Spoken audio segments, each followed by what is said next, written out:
deux mots, je vous dis quoi de moi? Je vous dis que j'interviens en tant que coach dans les entreprises.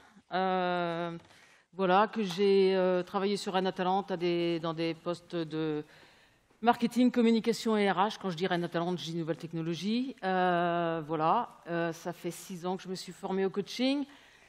Je me suis formée au coaching parce que quand j'étais manager, responsable d'équipe, il y a toujours 2 questions qui m'ont passionnée. Comment faire pour que l'individu trouve sa place dans l'équipe? Au niveau individuel, c'est encore à peu près une question qui est à peu près résolvable, me semble-t-il. Et puis, il y a une deuxième question qui est encore plus intéressante et passionnante, c'est comment faire pour qu'un collectif travaille bien ensemble. Et j'ai l'habitude de dire que si on avait la réponse à cette question, il n'y aurait pas autant de bouquins sur le management. Ça veut bien dire qu'on n'a pas la réponse, donc n'attendez pas de moi que je vous donne des réponses ce soir. Voilà.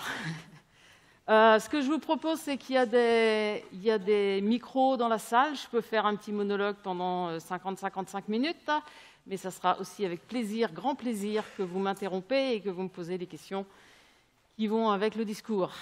Donc voilà, n'hésitez pas, soit avec le micro, soit en parlant fort. Si vous levez la main, je verrai. Donc la proposition que j'ai faite, c'est de travailler autour du changement. Ma couleur en coaching, c'est travailler autour de tout ce qui tourne autour du leadership. Ma vision, c'est que le leadership, c'est pas forcément... je crois qu'il est temps de changer la définition du leadership. C'est pas simplement Mandela, Steve Jobs et Gandhi. En termes de principe, c'est la même chose que ce qu'ils ont fait sûrement, mais si j'interviens auprès d'une communauté de X millions de personnes ou que j'interviens sur une communauté de quelques dizaines de personnes ou même une personne, ça ne change rien en termes de principe. C'est la posture de la personne qui fait qu'elle est dans une énergie de leadership. Moi, je parle d'énergie de leadership plus que d'un statut de leadership. Donc, la proposition, c'est de travailler autour du leadership et du changement. On va faire, il y a plein de transparents, tout ça va, tout est normal.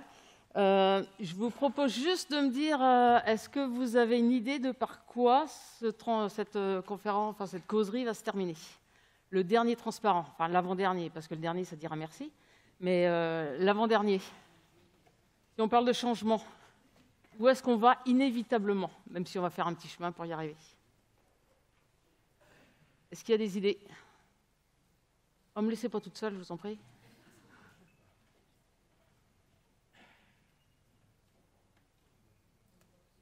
Remise en question, voilà. Quoi d'autre? Essayer, oui. Oui, on est OK. Montrer l'exemple. Il y a juste un monsieur qui a dit... je préfère être là, en fait, à cause de la lumière. Il y a juste un monsieur qui a dit quoi? Qu'est-ce qu'il a dit, monsieur Gandhi? Voilà. Je vous promets que c'est la conclusion à laquelle on va arriver. Voilà, on peut y aller si vous voulez, on peut aller boire un pot tout de suite, ça peut se faire aussi. Mais quoi dire à part ça? Donc on va quand même faire un petit bout de chemin ensemble, mais c'est là qu'on va atterrir, inévitablement.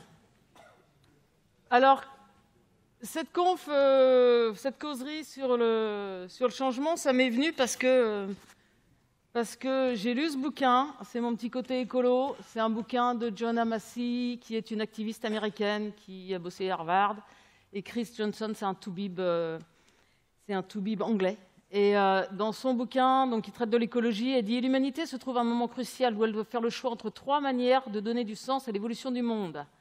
On fait comme d'habitude, ou alors on a tellement peur qu'on ne fait rien, ou alors on change de cap. » Cette dernière histoire de changement de cap est la transition d'une société qui détruit la vie vers une société qui la soutient à travers des relations plus harmonieuses avec tous les êtres, qu'ils soient humains ou autres qu'humains. Et quand j'ai vu ce bouquin, quand j'ai vu ça, ce qui m'a particulièrement frappé, c'est une conf qu'a fait un jour, mais que vous pouvez trouver sur Internet, hein, c'est une conf qu'a fait Marc Alevi, qu'on trouve sur Internet. J'ai mis les coordonnées en bas là, pour ceux que ça intéresse. Et Marc Alevi, il dit aujourd'hui, on a en face de nous 3 scénarios. Soit qu'on fait comme d'habitude, c'est la courbe rouge. Mais avec le système tel qu'on l'a construit, on sait tous que potentiellement, on va dans le mur. On ne peut pas continuer à On ne peut pas continuer à manger les ressources de la planète comme on l'a fait jusqu'à maintenant. Et même tout le système de comment on appréhende la vie, on y va tout droit. Et puis il dit, il y a une courbe noire, c'est une courbe de repli sur soi.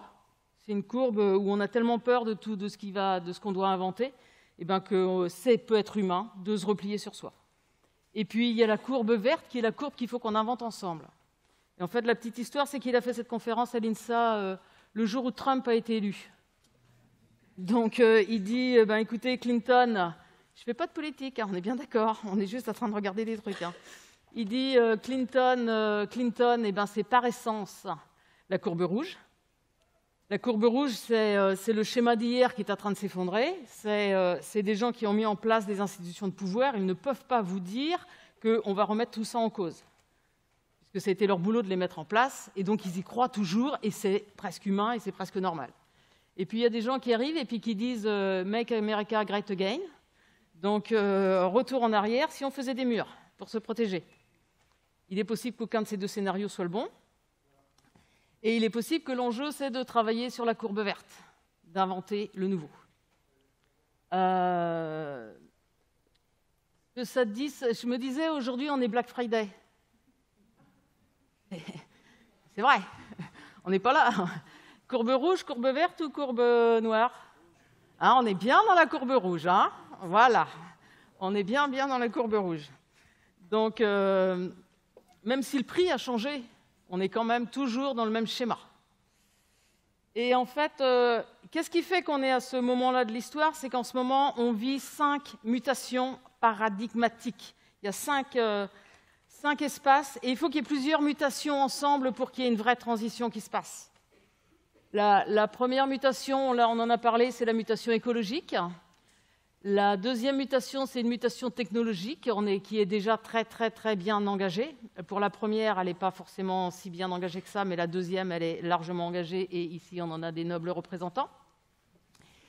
On va passer d'un monde matériel à un monde immatériel. Ça a déjà bien commencé. Hier, pour faire des locations de chambres ou faire de l'argent sur des locations de chambres, il fallait avoir l'hôtel. Aujourd'hui, il suffit d'avoir la plateforme Airbnb et on peut faire de l'argent ils font de l'argent sans avoir les hôtels. Hier, ma génération, mes parents m'ont dit « tu dois réussir dans la vie, c'est normal ». C'est normal, je ne sais pas si c'est normal, mais en tout cas, ils venaient d'un endroit où ils avaient manqué pendant la guerre, donc ils voulaient pour leurs enfants qu'on réussisse dans la vie. Ça voulait dire réussir financièrement, socialement, voilà. La génération qui arrive, ce n'est pas ça qu'elle dit, parce qu'elle n'a pas vécu la même chose, parce qu'ils n'ont pas eu ce manque-là au démarrage. Au contraire, ils ont eu même plein de choses au démarrage, dès le début. Donc eux, leur enjeu de nouvelle génération, c'est de réussir sa vie. Et ça ne veut pas forcément dire ce qu'on disait il y a encore 30 ans. Et puis, Internet a amené que, sociologiquement parlant, on va passer de la pyramide au réseau.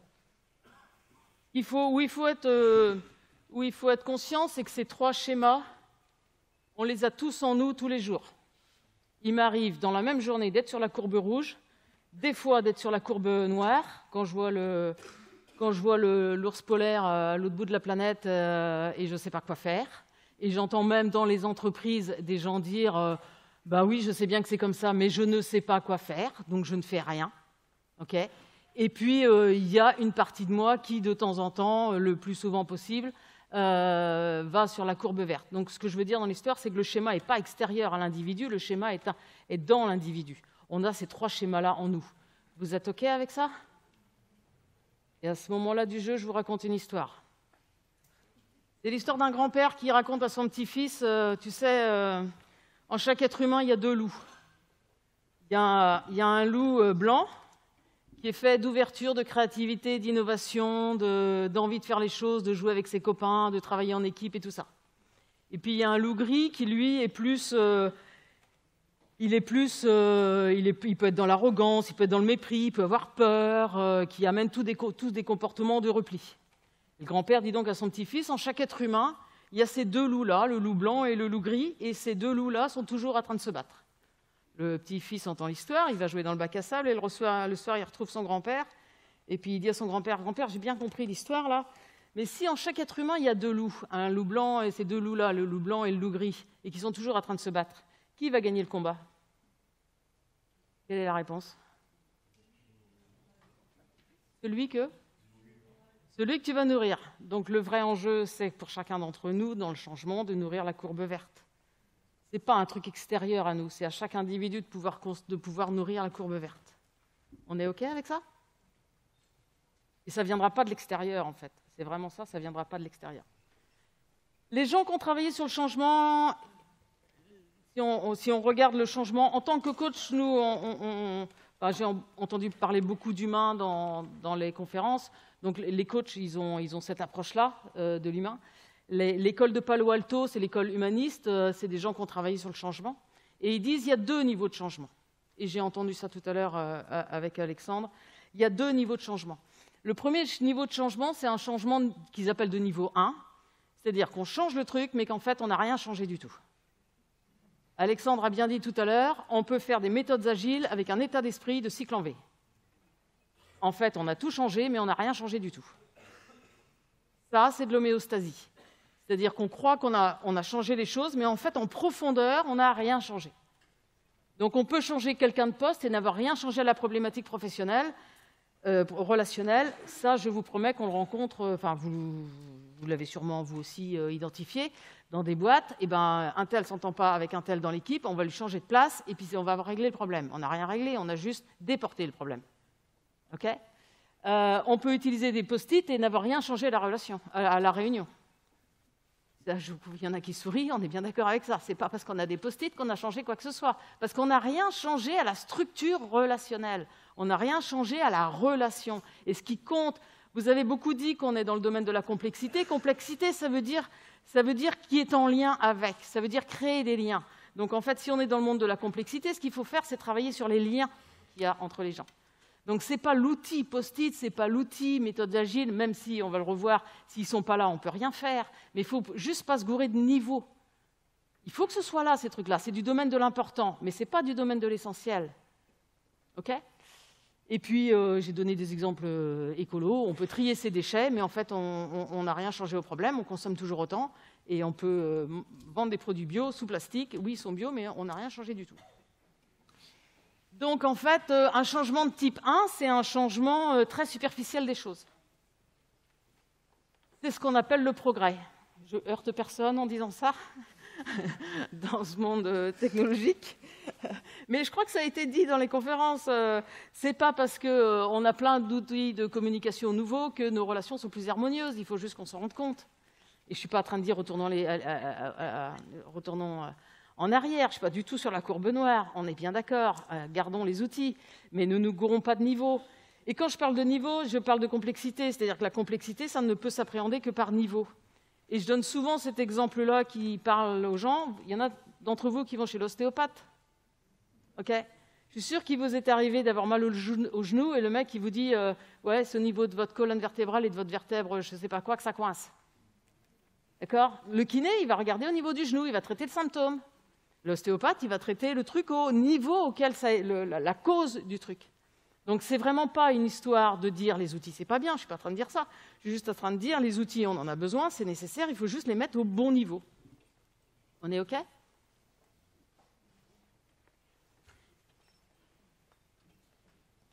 Le monsieur dont le nom n'est pas visible pour moi, voilà, il dit quelque chose qu'on sait mais qu'on oublie dans notre quotidien. La réalité est une illusion dangereuse. Il y a 2 niveaux de réalité. La réalité de premier ordre, celle qui est du domaine de l'expérience. Je ne peux pas, vous ne pouvez pas, aucun d'entre nous, on ne peut expliquer le goût de l'orange. On peut dire que c'est une orange, on peut en connaître même la formule chimique si on veut, mais pour que je vous raconte le goût de l'orange, ça ne va juste pas être possible. Ça, c'est le premier niveau de réalité, c'est ce que l'on sent. C'est du domaine de l'expérience. Et puis, il y a un deuxième niveau de réalité, qui est la réalité de second ordre, c'est la signification que nous donnons à la première réalité. OK ? Vous êtes... Voilà. L'école de Palo Alto, c'est les années 1960 aux États-Unis. Et même s'il fallait qu'il fasse le travail, il ne faut juste pas rêver, ça a été dit depuis très longtemps par un monsieur qui a peut-être existé, c'est peut-être un mythe, on ne sait pas. Lao Tzu a dit, les choses ne changent pas, change ta façon de voir, ça suffit. Épictète a dit la même chose quelques siècles plus tard, parce qu'il a dit, ce ne sont pas les choses qui troublent les hommes, mais l'opinion qu'ils s'en font. Donc, ce n'est pas les choses, c'est le lien que j'ai avec la chose sur laquelle il faut travailler. La chose en elle-même, ce n'est pas le souci. Que ça s'appelle méthode agile, avec tout le respect évidemment que j'ai pour tout ça et que je crois qu'il faut mettre dans le système. Mais ce n'est pas la méthode agile en elle-même, c'est le lien que le collectif a avec la méthode agile. Ça a été dit tout à l'heure, c'est pourquoi est-ce qu'on met ça en œuvre. J'achèterai un truc. Hein. Ouais. Nicolas, il confirme qu'il faut que j'achète un truc pour... voilà. Le changement de niveau 2 affecte le système lui-même et l'amène à se modifier. Il implique une nouvelle représentation de la réalité ou un recadrage. Donc j'ai donné un exemple extrême. Si vous voulez jouer à un changement de niveau 2, si quelqu'un vous insulte, si vous restez dans le jeu avec lui, vous ne changez rien. Vous l'autorisez même à continuer à jouer à ce jeu-là. On n'a rien changé aux choses. Même si vous vous battez contre, c'est de toute façon, on est dans ce jeu-là. Si vous voulez vraiment changer les choses, il faut recontextualiser tout ça, recadrer tout ça, donner du sens à la chose. Un changement de niveau 2, on propose un autre cadre. Donc si vous le suivriez, vous allez le désarçonner. Et là, on va pouvoir commencer à se rencontrer. Alors que si on reste dans la relation de niveau 1, on accepte le cadre de l'autre, ça ne va juste pas marcher.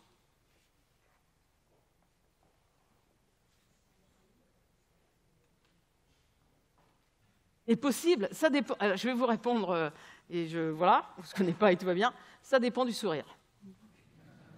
Mais non, mais c'est vrai. Non, mais oui, je sais, c'est normand et pas normand en même temps. C'est-à-dire que c'est vrai que quand on fait ce genre de choses, il faut être, entre guillemets, sûr de soi, c'est-à-dire convaincu que ça peut marcher en le faisant. Et j'ai bien dit que tout à l'heure, je n'allais pas vous donner plus de recettes que ça. Non pas que je vis dans le monde de la théorie parce que je pratique beaucoup, mais le vrai enjeu, en tout cas, c'est vraiment celui-là, c'est de changer, c'est de changer la relation. Si je reste avec lui dans le jeu de l'insulte et de la colère et de tout ce que l'on veut, on ne change rien. Il va y avoir un gagnant et un perdant à la fin du jeu, c'est tout ce qui va se passer. Alors que si on décale, on a une chance, je n'ai pas dit que ça réussissait à tous les coups, on a une chance de désarçonner notre auteur initial, et en changeant de cadre, on a une chance de changer les choses. Donc la réponse permet de déplacer la situation dans un cadre plus propice à la résolution du problème, en changeant non pas les faits, mais la signification, le sens qu'on donne aux choses. OK ?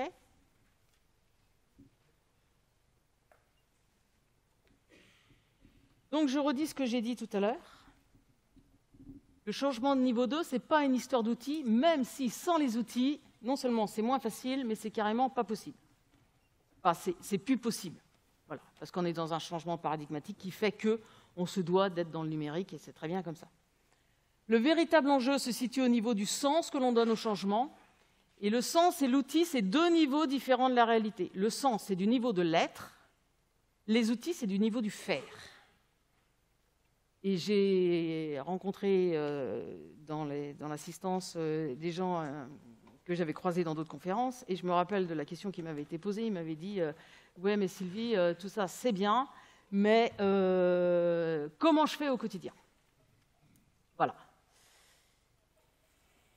Et on va le revoir tout à l'heure, et on en discutait en fumant notre cigarette. Il est clair que le comment rassure l'individu. Il est clair que le comment rassure l'individu. Toutefois, ma petite expérience de changer la culture des entreprises, c'est de tenir le cap sur « c'est pas une histoire d'outils et c'est pas une histoire de comment ». Ce matin, j'étais dans une boîte et à force de passer ce message-là sur l'enjeu, c'est pas le comment. Pourtant, c'est une boîte d'industriel, hein, c'est une boîte industrielle, c'est même pas du soft, hein, c'est de l'industrie pure et dure. Et donc, ils ont encore plus que les autres cette envie d'aller dans le comment, parce que c'est leur quotidien. Et à force de tenir que ce n'est pas à ce niveau-là qu'on allait régler les problèmes, c'est à un autre niveau, il faut monter d'un niveau, il faut aller au niveau de l'être, on finit par se rendre compte que, OK, les messages commencent à passer. Et donc, ils peuvent travailler au niveau du comment complètement différemment. Einstein a dit, vous ne résoudrez pas les problèmes au niveau où vous les avez créés. Les niveaux où on les a créés, c'est au niveau du faire. Donc le vrai enjeu, ce n'est pas de rester à ce niveau-là, c'est de monter à un autre niveau, qui est le niveau de l'être. Et c'est au niveau de l'être qu'on peut donner des choses, qu'on peut donner du sens aux choses. Il y a des contradicteurs dans la salle ou pas? Alors que ce soit... Tout le monde est d'accord avec ça? Ah. D'où je cherche mes contradicteurs. Si tout le monde sourit, changeons de cadre. Donc il est clair que si on veut aller sur la courbe verte qui est là-haut, ça nécessite un changement, implique une reconstruction de notre réalité et de notre manière de penser. Concrètement, nous ne pouvons pas sauver la planète. Dire on va sauver la planète, c'est une aberration intellectuelle. On me suit toujours ou pas? Parce que la planète est un être vivant comme un autre et je ne peux pas sauver l'autre. Je ne peux pas sauver l'autre. L'individu est complètement responsable de ce qui lui arrive. On peut contribuer à l'aider à sortir de là où il est, à être plus ceci ou plus cela. On peut contribuer à quelque chose, mais on ne peut pas faire à la place de l'autre. On ne peut pas sauver la planète. De la même manière, on ne peut pas libérer l'entreprise. Je sais que demain, il y a Isaac Gates qui vient causer, donc je ne serai pas là, mais je l'ai déjà rencontré, c'est pour ça. Mais globalement, on ne peut pas libérer l'entreprise. Ça n'a pas de sens, même s'il est nécessaire de continuer à parler de la libération des entreprises. Pourquoi on ne peut pas libérer l'entreprise?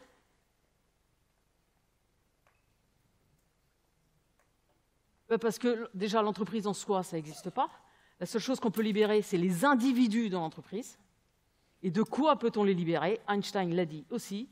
La liberté d'un homme se mesure à son degré de libération de son ego. Voilà. Le travail, il est là. C'est l'ego en nous qui a besoin d'être rassuré avec un comment. Parce que ça le rassure. L'ego, c'est la part de l'individu qui a besoin de se rassurer. C'est ma part à moi qui a eu besoin de se rassurer avant de monter sur cette estrade. D'accord? Donc, libérer l'entreprise, en soi, ça ne veut pas dire grand-chose. Que le concept qu'il ait sa raison d'être, parfait. On est à ce moment-là de l'histoire où, effectivement, il faut libérer des contrôles inutiles dans l'entreprise, il faut libérer un état d'esprit, il faut sortir de l'obéissance. Et quand je dis sortir de l'obéissance, je ne suis pas en train de prôner la désobéissance. Voilà, on n'aurait rien changé, parce qu'obéissance et désobéissance, c'est toujours la même chose. Donc, le vrai enjeu, c'est d'amener les gens à se libérer de leur ego. Et un bon petit travail à faire devant nous. Non, mais c'est bon pour le business model. Je vous montre un dessin, il y en a certains qui la connaissent, et il y en a d'autres qui ne la connaissent pas. Et je vous demande juste, ça représente une calèche. Ah, une calèche. Il y a longtemps qu'elle ne nous avait pas fait le coup de la calèche. Il y en a qui connaissent ma calèche? Il y en a quelques-uns qui connaissent la calèche. Bon, c'est une calèche. Le style de la calèche, on s'en fout. Le fait que le monsieur là-haut, il a un fouet, on s'en fout. D'accord? Ça, c'est ce que ça représente, c'est le quoi. D'accord? La question qui est posée, c'est qu'est-ce que ça symbolise? Je veux bien des idées. On vient de parler de l'humain, juste avant. J'ai trouvé une personne jusqu'à maintenant qui m'a trouvé une réponse, c'était un étudiant à l'INSA.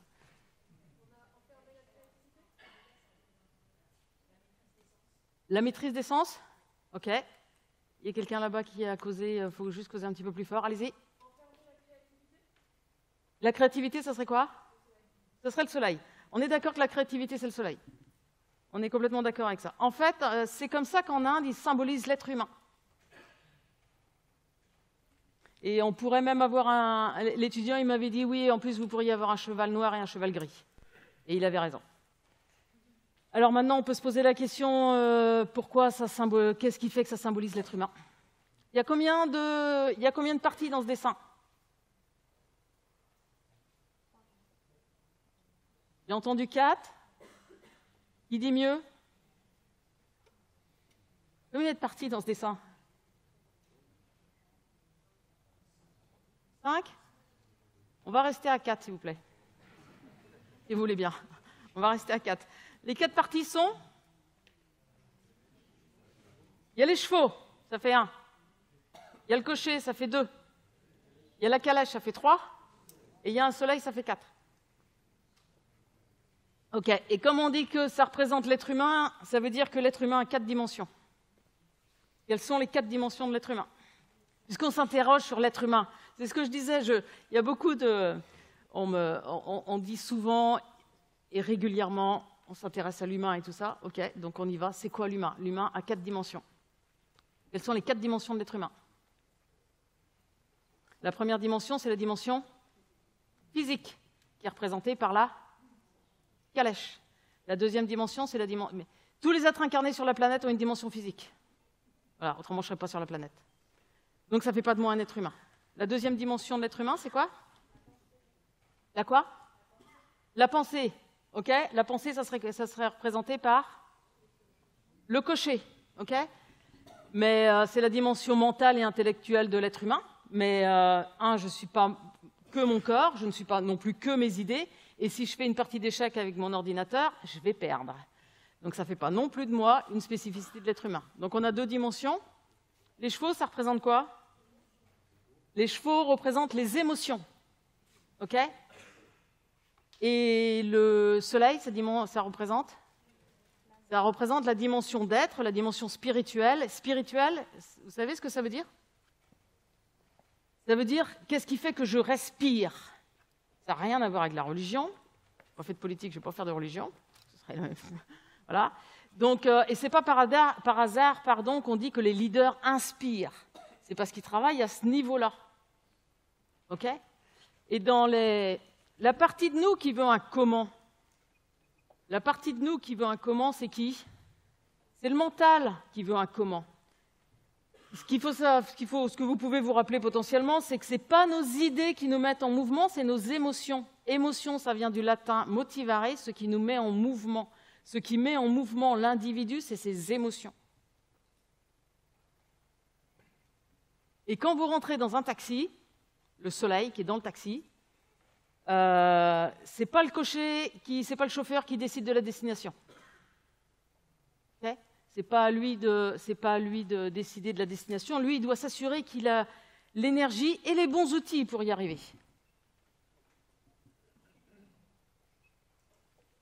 Si on prend ce dessin et qu'on le met à plat, on se retrouve avec la matrice de Maslow, qui est simplement, comme l'humanité est en train d'évoluer, ce qui est peut-être un bon signe, sûrement un bon signe, ou inévitable en tout cas. Donc c'est la matrice de Maslow qui est montée d'un niveau.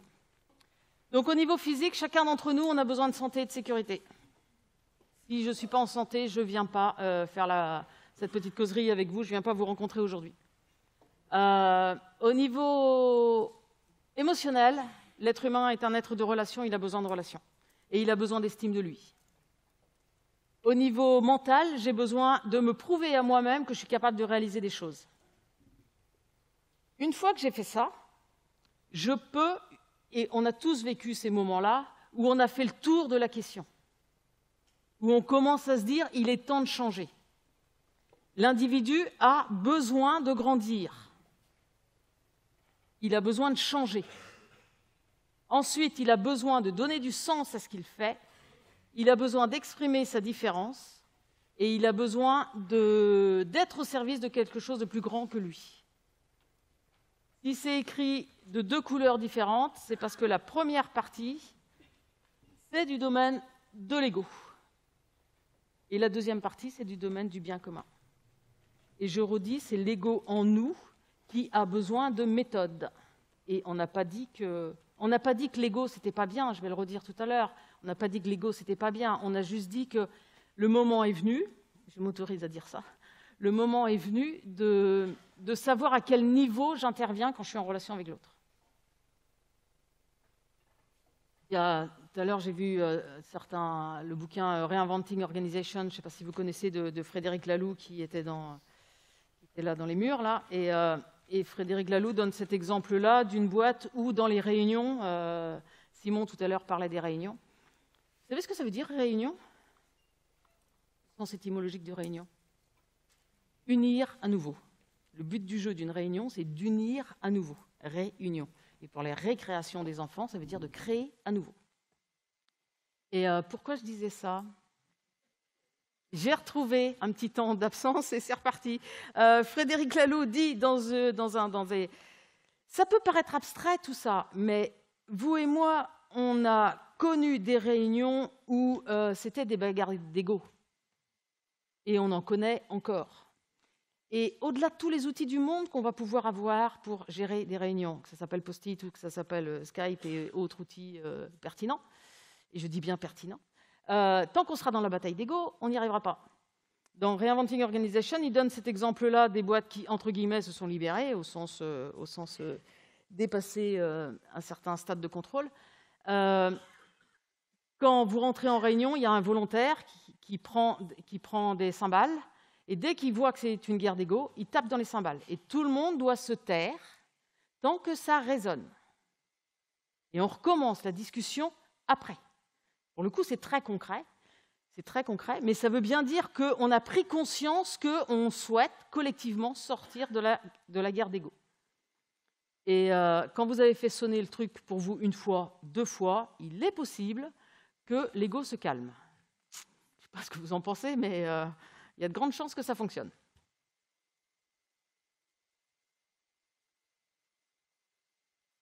Et si on parle de l'ego 5 minutes, l'ego, c'est une dimension, évidemment, si on n'est pas en Inde, si on n'est pas au fin fond de l'Himalaya, l'ego est une dimension dans nos pays occidentaux, là où on est. Notre vision du monde, je n'ai pas dit qu'elle était mieux ou moins bien, hein. Notre vision du monde, c'est que l'ego est nécessaire. Okay, ils peuvent avoir une vision de la vie dans les Himalayas où le but du jeu, c'est uniquement de dépasser l'ego. Alors c'est sûrement de dépasser l'ego, mais c'est aussi de reconnaître l'ego. Dans toutes les boîtes, il y a... Enfin, toutes les boîtes. En tout cas, je rencontre peu de boîtes où on ne me dit pas qu'il y a des problèmes de reconnaissance. La part de nous qui a besoin de reconnaissance, c'est l'ego. Parce que l'ego, quelque part, sait qu'il n'existe pas. Et l'image qui est donnée pour l'ego, c'est l'échafaudage par rapport au beau bâtiment qui va être construit. À un moment donné, le beau bâtiment va exister sans l'ego, sans l'échafaudage. Donc l'ego est une structure de contrôle. C'est pour ça qu'on ne peut libérer les entreprises que quand on a dépassé cette structure de contrôle. C'est l'ego en nous qui a mis en place plein de structures de contrôle dans les entreprises. Ce n'est pas l'entreprise en elle-même, c'est l'individu qui a mis ça en place. Donc, et on est obligé d'avoir un ego pour se protéger, pour s'adapter au monde dans lequel on est. Et le problème de l'ego, c'est qu'une fois qu'il a trouvé une façon de s'adapter, de rentrer en relation avec l'autre, eh ben, il dit c'est bon, ça marche comme ça me rassure, eh ben, on va faire comme ça pour toujours. Jusqu'à ce qu'il y ait des gros pépins ou des choses comme ça qui vont m'obliger à changer, mais c'est comme ça que fonctionne l'ego. L'ego, il a trouvé sa façon de s'adapter, comme il a besoin de se rassurer, et c'est très légitime, et c'est pour ça qu'il faut rassurer les égos, qu'il faut les reconnaître, pour qu'ils puissent ensuite être au service du bien commun. Les 2 niveaux, il faut les avoir bien en tête. Donc on n'est pas en train de dire l'ego c'est pas bien, on est en train de dire l'ego à sa juste place, ça fonctionne très bien. Pour qu'il soit à sa juste place, il est juste nécessaire de le reconnaître et de lui dire qu'il a sa raison d'être à lui aussi. Voilà. On est tous toujours d'accord? J'ai juste besoin d'être rassuré. Vous allez rassurer mon ego là ou pas? Enfin, faites quelque chose pour mon ego. Reconnaissez qu'il a peur. Non, c'est pas ça. C'est pas ça. C'est pas ça que je... Mais c'est bien quand même, merci. Tout système humain a fondamentalement besoin d'être reconnu et valorisé pour évoluer. Je peux rentrer dans des boîtes, il y a une boîte où j'étais ce matin, où le patron dit « Ok, je veux qu'on change ». Il est sincèrement très sincère, voilà, ça c'est fait. Il est très sincère dans sa démarche et il est bienveillant, ok ? Mais ça ne change rien au fait que quand vous dites à quelqu'un « je veux qu'on change », lui, il entend « je ne suis pas bien ». Et donc, je ne veux pas changer. Parce que tu es en train de me dire que je ne suis pas bien. Donc, je rentre inévitablement... Enfin, ce n'est pas que tu es en train de me dire ça, mais moi, j'entends ça. L'ego, il entend ça. Il dit « si tu me demandes de changer, ça veut dire que tu ne m'aimes pas, ça veut dire que je ne suis pas bien, ça veut dire que tu ne m'aimes pas ». Donc, je rentre en résistance inévitablement.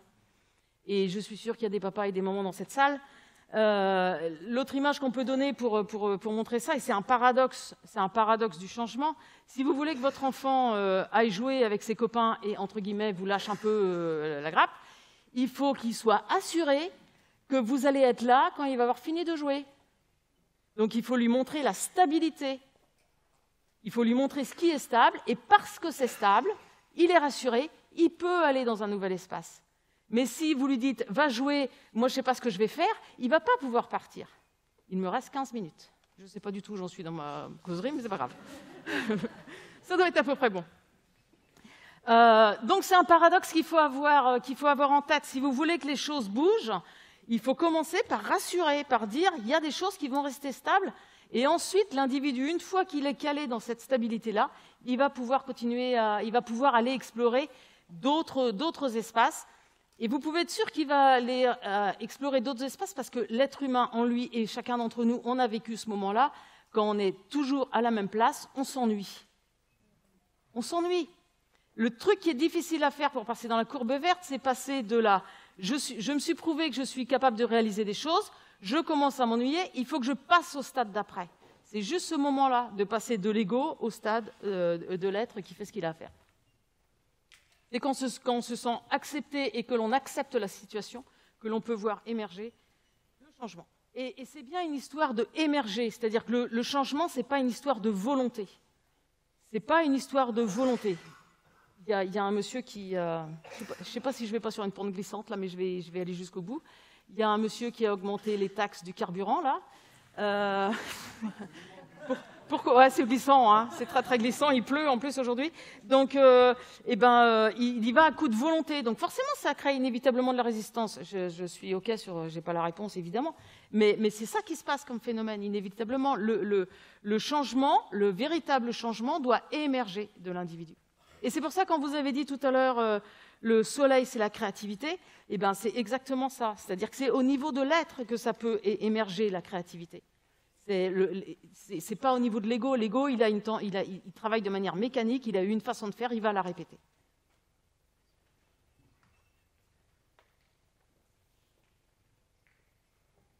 Nous, les coachs, on a l'habitude de représenter aussi l'être humain de cette manière-là. L'idée, c'est que chacun... C'est quand il se prend des photos, il faut sortir de la place. L'idée, c'est que chacun d'entre nous, on est un prince ou une princesse. Si certains d'entre vous ont écouté Zobrist et d'autres, l'homme est bon. Il y a une partie de l'être, au niveau du soleil, est bon. C'est un potentiel total qui a envie de créativité. Sauf que chacun d'entre nous, on a été blessé parce qu'on n'a pas compris certaines choses, en particulier quand on était enfant. On n'a pas compris ce qui se passait. Et ça nous a blessés. On n'a pas compris pourquoi notre grand-père qu'on aimait tant, il est décédé et que j'ai rien compris, il n'est plus là, je ne comprends pas, je n'ai pas les moyens de comprendre ce qui se passe. Et ça me fait mal. Et donc, l'être humain, c'est ce qu'on appelle la partie blessée de l'individu, c'est ce qu'on appelle en analyse transactionnelle le crapaud. Mais on est dans une société où il n'est pas possible de dire que l'on a mal. Le but du jeu, c'est d'être le plus fort, c'est la courbe rouge. Et donc, je vais mettre en face un masque social. Et donc, quand on demande le changement, eh ben, la partie blessée dit c'est tel que je suis pas bien. C'est la partie blessée de l'individu qui dit ça. La façon de dire ça, c'est une autre façon de le dire, c'est certes, tout le monde connaît, ou il y en a qui connaît Simon Sinek et le Golden Circle? Pas toute la société, d'accord.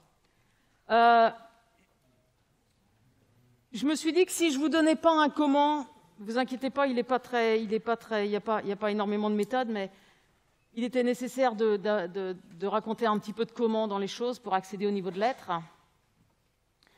Simon Sinek a une conférence que vous trouverez sur Internet pour ceux qui ne l'ont pas vue, c'est comment les leaders inspirent le monde. Et il dit une chose toute simple, il y a 3 niveaux de réalité. Il y a ce que je fais, comment je le fais, pourquoi je le fais. Pourquoi, c'est en 2 mots, d'accord? C'est pas pourquoi au sens défensif du terme, c'est pour faire quoi, à quoi ça sert. Et sa conclusion, elle est simple, et c'est en ça que le monsieur a vraiment apporté quelque chose. Il dit, les leaders ne communiquent pas de la même manière que les autres. Au lieu de nous raconter le quoi, au lieu de nous raconter le comment, il faut commencer par le pourquoi. Quel est l'enjeu? Quel est le pourquoi des choses? Pourquoi? Quelle est ma raison d'être? C'est exactement la même chose. Et celui qui a une raison d'être en nous, c'est le soleil dans la calèche. Donc, identifier son pourquoi, et quand on parle de la courbe verte, on peut demander à nos directions pourquoi est-ce qu'on fait les choses. Et on a le droit et c'est légitime. Je m'autorise aussi à penser que cette question-là, elle est encore plus légitime quand j'ai fait le boulot pour moi. Si je suis sur la courbe verte, je connais ma raison d'être. Et ma perception, ma conviction, voilà. C'est qu'on va arriver à ce moment-là de l'histoire où on va pouvoir travailler avec les individus sur pourquoi, quel sens ça a pour toi d'être à cette place-là dans l'entreprise, quel sens ça a pour toi. Et après, quand les individus auront travaillé sur le sens individuel pour eux, on pourra avoir un collectif qui a du sens.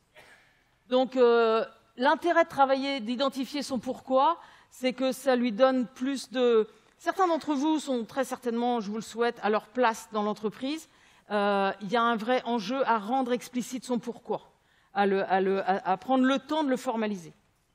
Et puis, c'est sorti de son bouquin et j'ai trouvé ça très drôle parce que ça reprend exactement l'histoire du changement de cap et de la courbe verte. En revanche, si vous peinez à vivre votre pourquoi, le fait de comprendre la raison d'être, la cause ou la croyance qui vous caractérise vous aidera à changer de cap et à rallier un nouveau point de vue.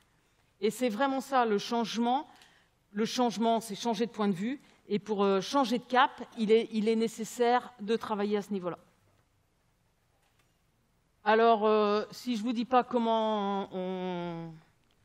Il y a plein de façons d'identifier sa raison d'être. Hein. Il y a plein de façons. Il y en a une qui est juste... en tout cas, c'est celle que moi j'ai utilisée, c'est d'aller en pleine nature et de prendre le temps avec soi, mais tout le monde n'a pas envie de faire ça. Voilà, mais c'est une façon de faire, ça fonctionne. Une autre façon de faire qui fonctionne aussi, mais ce ne sont que des outils. Donc voilà, chacun trouver son outil. Voilà, il n'y a pas d'enjeu à ce niveau-là. Mais l'idée, c'est que vous prenez le fil de votre vie avec des moments marquants de votre histoire. Et l'idée, c'est d'identifier sur les moments marquants de votre histoire les schémas. Que les événements soient positifs ou, entre guillemets, négatifs, l'enjeu, c'est d'identifier des schémas, des moments marquants et d'identifier qu'est-ce qu'il y a dans ce moment-là qui m'a fait vibrer. Qui m'a fait vibrer, pas qui m'a fait réfléchir, qui m'a fait vibrer, qui, pour moi, m'a donné de l'intensité. Et vous allez voir qu'il y a... L'idée, c'est de trouver le dénominateur commun qu'il y a entre tout ça. Là, à travers ça, vous trouvez vos valeurs et vous trouvez le sens que vous donnez à vos actions. Pourquoi je suis partie au Pérou? Qu'est-ce que ça veut dire pour moi le Pérou? Ce n'est pas le Pérou en soi, c'est le lien que j'ai avec le Pérou. C'est toujours la même chose. Donc c'est l'histoire, non pas de... C'est vraiment... C'est ce qu'on disait, c'est ce que je crois que j'ai dit tout à l'heure. L'enjeu, c'est la réalité de niveau 1, paradoxalement, sur laquelle il faut aller. C'est quel est mon ressenti quand je vis ça. Et ce n'est pas le cocher qui doit répondre. Et c'est là que nous, on est dans une société, en particulier en France, où quand vous faites des études, la seule chose qu'on entraîne, c'est le cocher. Et uniquement le cocher, mentalement parlant. Et il est vrai qu'avec un regard extérieur, c'est aidant. Parce que quand je suis moi-même dans le système, je ne peux pas voir comment je fonctionne. Il est nécessaire d'avoir un copain, ou pas un copain, mais parce que le copain peut être dans votre système et se faire embarquer dans votre système, mais d'avoir un regard extérieur qui dit « Ah ben quand tu dis ça, tu dis quoi ?» Et c'est vraiment aidant pour décaler le point de vue. Il y a une autre façon de faire hein, qui est vous prenez des projets, j'ai mis 7, mais vous pouvez prendre ce que vous voulez, et vous essayez d'identifier quel était le challenge pour moi, le problème, l'opportunité que vous y avez trouvée, qu'est-ce que vous avez fait. On n'oublie pas l'important, hein, on n'est pas en train de dire que, enfin, voilà, je redis, même s'il faut monter d'un niveau, on n'oublie pas le niveau d'en dessous. Quels ont été les résultats positifs? Vous remplissez tout ça, et ensuite sur la dernière colonne, l'idée c'est de trouver le dénominateur commun qu'il y a entre tout ça. Quels sont les talents que j'ai utilisés dans chacun de ces projets? Et vous allez trouver le dénominateur commun qui vous fera dire que, eh ben voilà, c'est ça le truc. Le but du jeu, c'est de regarder sa vie et de quel est le truc qui me fait vibrer, quoi, et de savoir l'identifier. Et je suis OK sur le fait que quand on a identifié ça, l'ego se calme tout de suite et on peut accepter le changement beaucoup plus facilement. J'ai acheté une sapette. Je m'autorise à vous présenter ça pour ceux qui pourraient se demander pourquoi j'ai recherché mon pourquoi. J'adore cette phrase d'un monsieur qui s'appelle Peter Senge, qui est un prof au Massachusetts Institute of Technology. J'ai acheté son bouquin qui s'appelle La 5e discipline. J'ai absolument rien compris, sauf... Non, mais c'est trop... Mentalement parlant, j'étais dépassée. Sauf que j'ai trouvé la phrase que je cherchais. Je ne savais pas qu'elle était dedans, mais je l'ai cherchée. Chercher à prouver que chacun a ou n'a pas une finalité sur Terre serait vain. Chercher à prouver que chacun a ou n'a pas une raison d'être sur Terre serait vain. Par contre, force est de constater qu'identifier sa raison d'être est un levier de motivation très efficace. D'ailleurs, le bonheur ne pourrait être rien d'autre que de vivre en accord avec notre finalité. C'est pas beau, ça? On la refait? À l'envers, ça marche moins bien. Et en fait, j'étais en train de penser à ça. Je trouve que cette histoire de bonheur, là, on pourrait croire... 5 minutes, je suis parfait. On pourrait croire que le bonheur, c'est égoïste, mais en fait, le bonheur, c'est un truc où je ne peux pas être heureux tout seul. Je suis forcément heureux parce que je suis au service du bien commun. Je ne peux pas être dans le bonheur égoïstement, ça n'existe pas, ça. Le véritable bonheur de l'être humain, c'est d'être en relation avec les autres. Donc on pourrait croire que je vais chercher mon pourquoi pour moi, mais en fait, si je trouve mon pourquoi pour moi, ça va me mettre dans une situation où je vais avoir envie d'être au service du bien commun. Et n'oubliez pas que, comme vous l'avez dit au démarrage,